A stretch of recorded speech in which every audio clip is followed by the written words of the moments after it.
Avec le projet Northern Lights, la Norvège innove en enterrant 5 millions de tonnes de CO2 sous la mer, à 2600 mètres de profondeur. Piloté par Total Energies, Equinor et Shell, ce projet ambitieux vise à capturer le dioxyde de carbone des usines européennes, le liquéfier, le transporter en Norvège, puis l'injecter dans des réservoirs rocheux sous-marins. La première phase est déjà en service et peut stocker jusqu'à 1,5 million de tonnes de CO2 par an. La phase 2, prévue pour fin 2028, verra une capacité de plus de 5 millions de tonnes par an, avec un investissement de 7,5 milliards de couronnes norvégiennes. Ce projet novateur a déjà séduit Stockholm Exergi, Heidelberg Materials, Celsio, Yara et Ørsted en tant que clients, signant des contrats pour le transport et le stockage de CO2. Il s'inscrit dans une vision plus large de marché du carbone liquéfié, permettant aux entreprises de sous-traiter leur pollution à Northern Lights.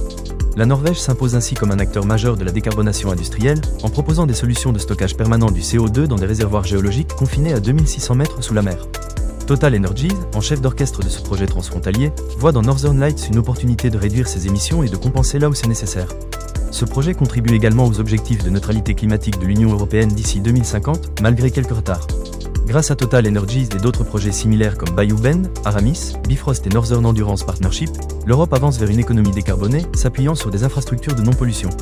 Avec Northern Lights, la Norvège ouvre la voie à une nouvelle ère de stockage de carbone, offrant des solutions concrètes pour lutter contre le changement climatique. En intégrant les défis logistiques, techniques et économiques, ce projet représente un pas vers un avenir plus propre et plus durable pour l'industrie européenne. Rejoignez cette révolution verte et abonnez-vous pour plus d'informations sur cette transition vers un monde sans émissions excessives.